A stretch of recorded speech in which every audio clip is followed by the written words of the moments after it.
गणपतये नमः। ओम शिवाय गुरवे नमः। ओम वक्रतुंड महाकाय कोटिसूर्य समप्रभा निर्विघ्नं कुरु मे देवा सर्वकार्येषु सर्वदा।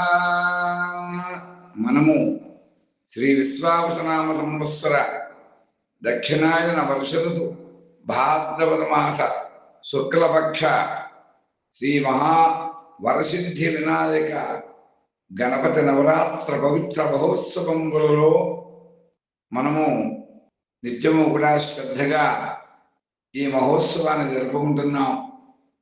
ఈ కర్మభూమిలో, ఈ భారతావనిలో, ఈ పుణ్యభూమి యందు జన్మించినందుకు మనము ఈ మహోత్సవాన్ని జరిపించుకుంటూ ఈ యొక్క ఆ ఉత్సవాల్లో పాల్గొంటున్నందుకు మనం అందరము కూడా ఎంతో పుణ్యాత్ములుగా మనం భావించాలి.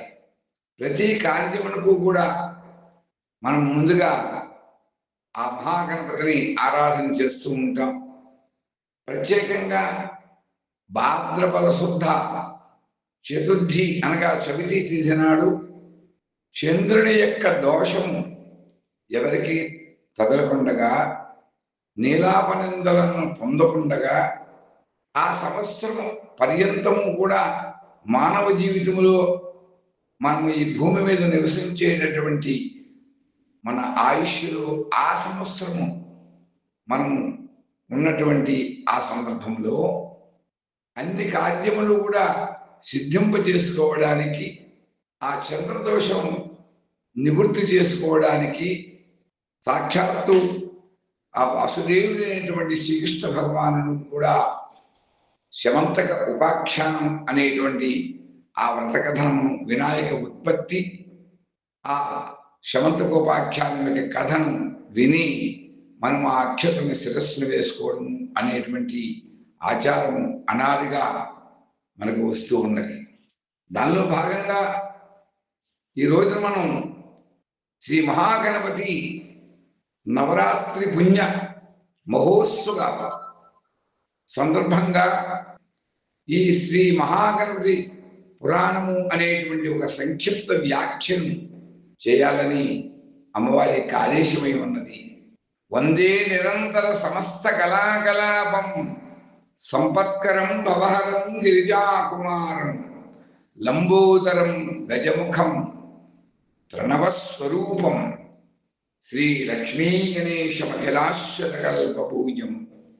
ఈ యొక్క మహాయజ్ఞం ఎందుకు ఆ మాట అనవలసి వస్తుంది అంటే, అలా నైమిషారణ్యంలో నివసిస్తూ ఉండేటువంటి సౌనకాది మహర్షులందరూ కూడా ఒకసారి విశ్వశాంతి కోసం, భగవంతుని యొక్క ప్రీతి కోసం ఒక శాంతి యజ్ఞాన్ని చేయాలి అని సంకల్పించారు.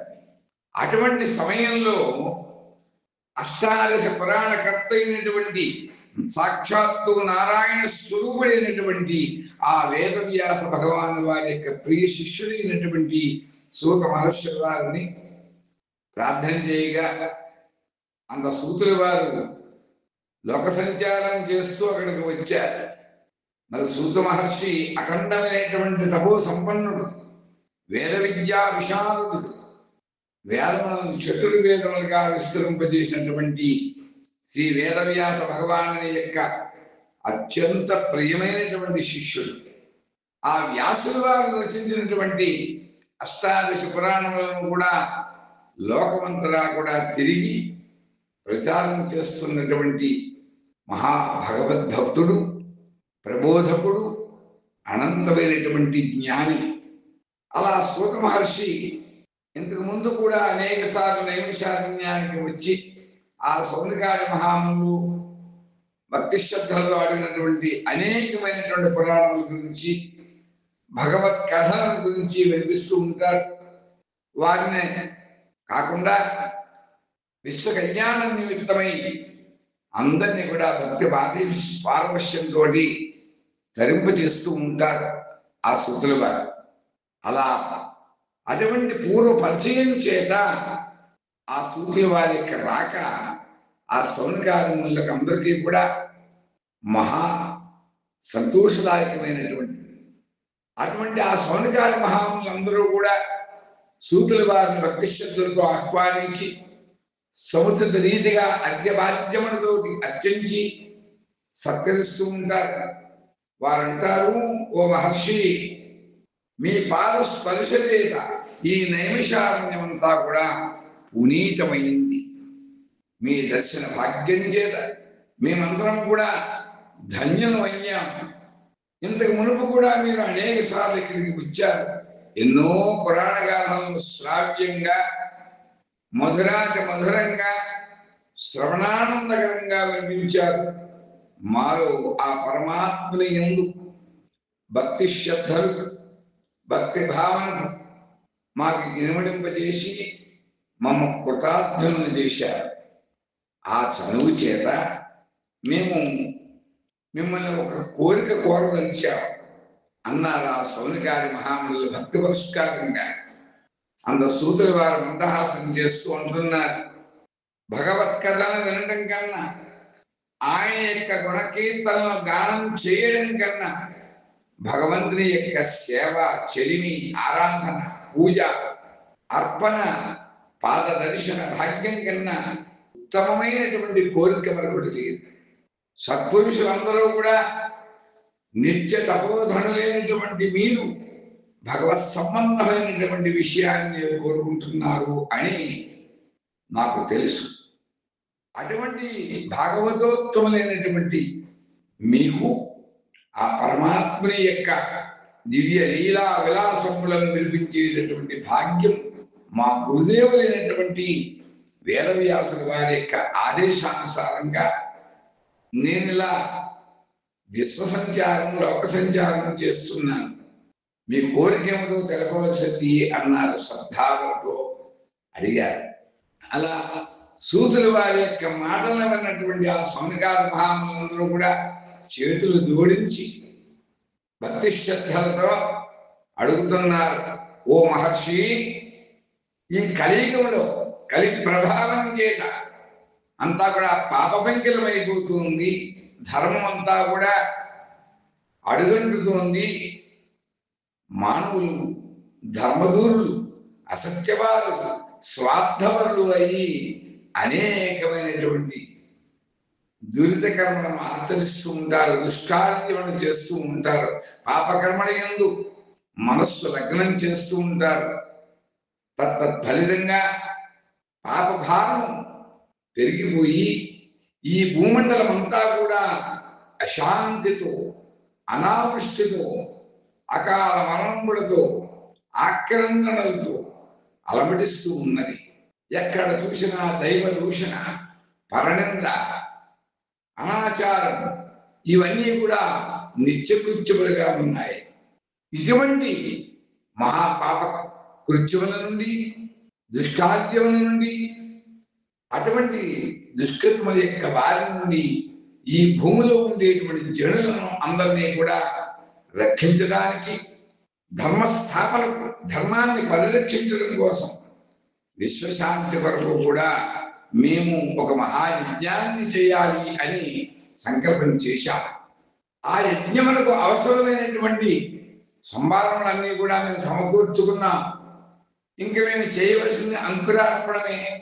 ఇటువంటి సమయంలో మా పూర్వ పుణ్య విషయం కొద్దీ విశ్వ కళ్యాణం జరగాలనేటువంటి ఒక మహాసంకల్పం ఉన్నది కాబట్టి మీరు ఈ నైమిషారణ్యానికి వచ్చారు.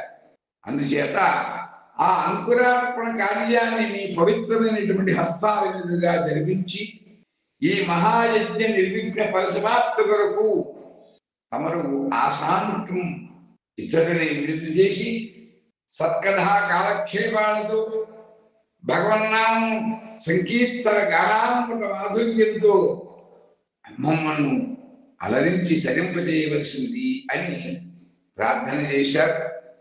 ఎంతో వినయంగా నమస్కరించారు.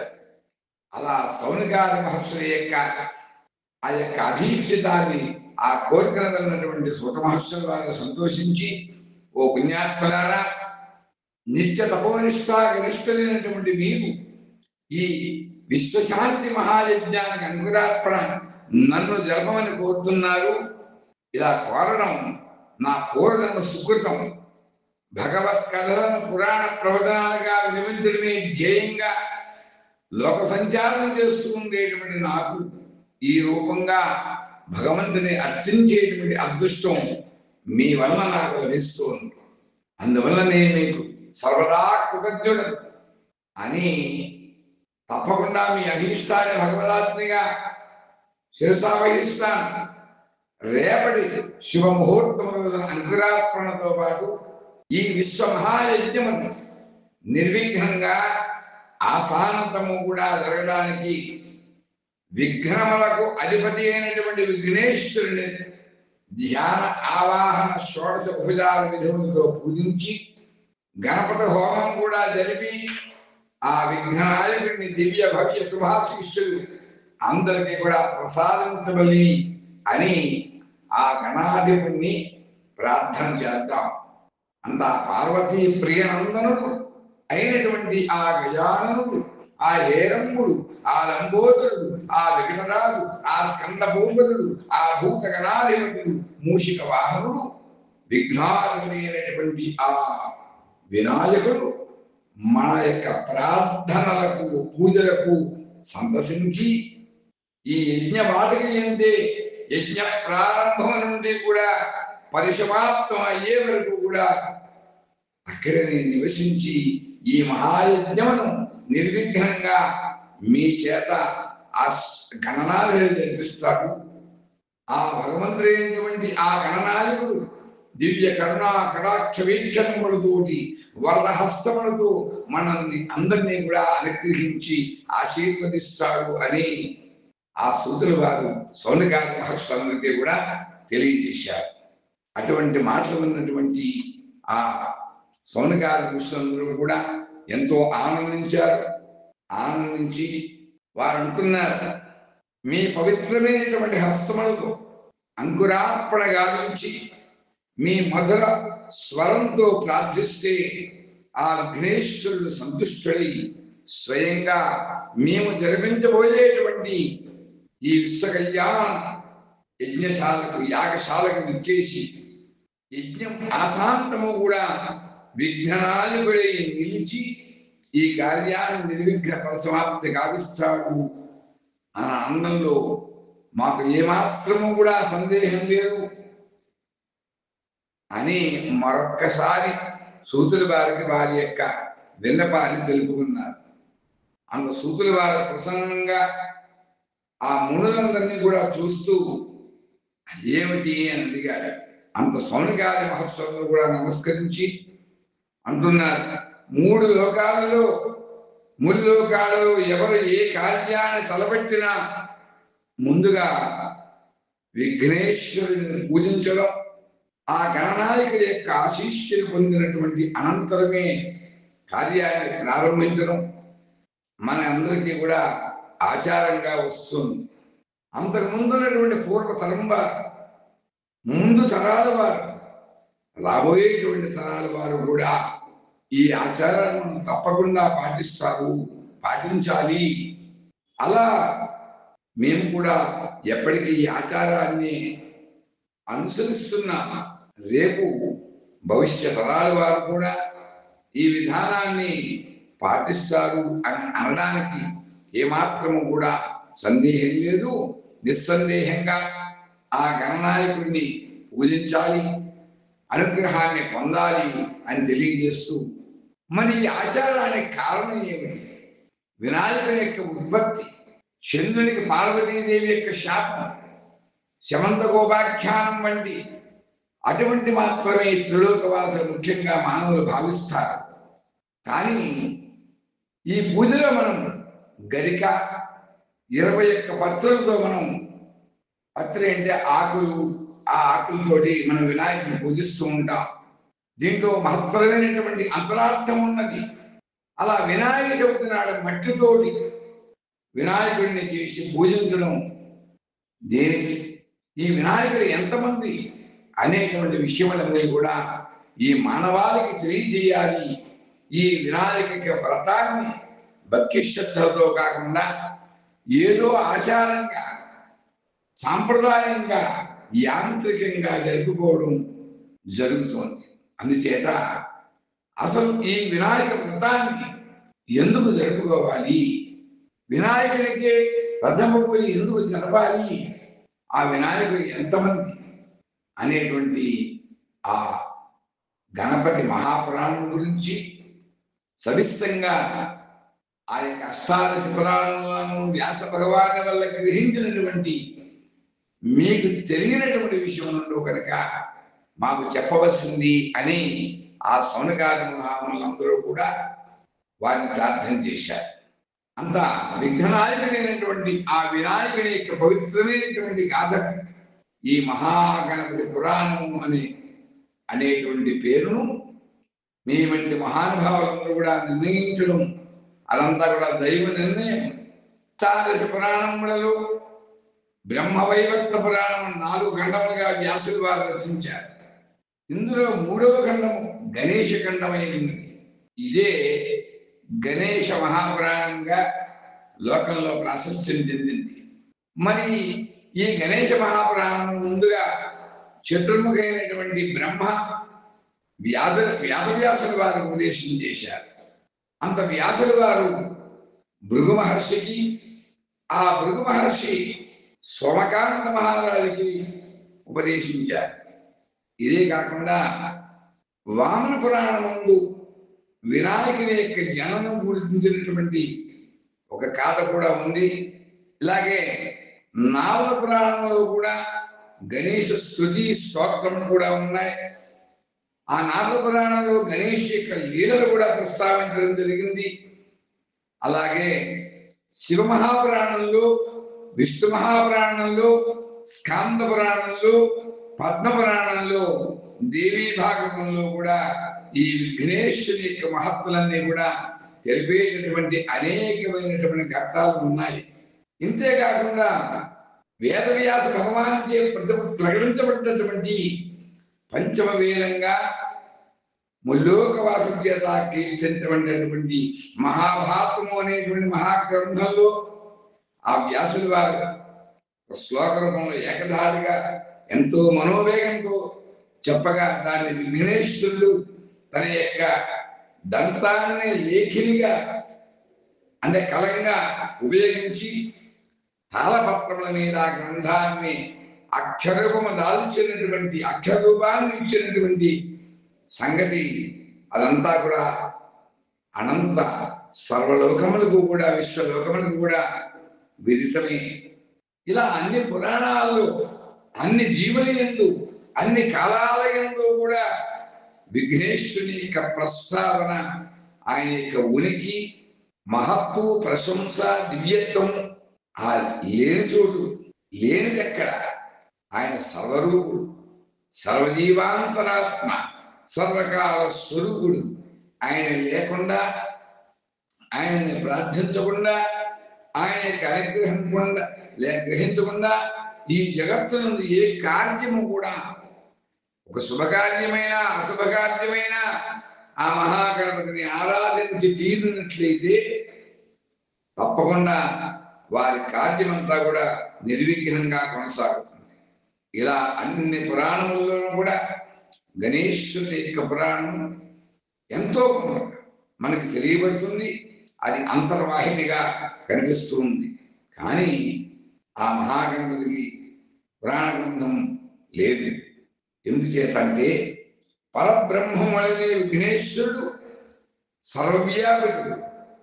పరబ్రహ్మము, ఆ పరబ్రహ్మముగా లేనట్టే విఘ్నేశ్వరుడు కూడా ప్రత్యేకంగా పురాణం అనేది చెప్పబడలేదు. కానీ మహాముల్లారా, నేటి మీ అభ్యర్థనతో ఆ కొరవ కూడా తీరుతోంది.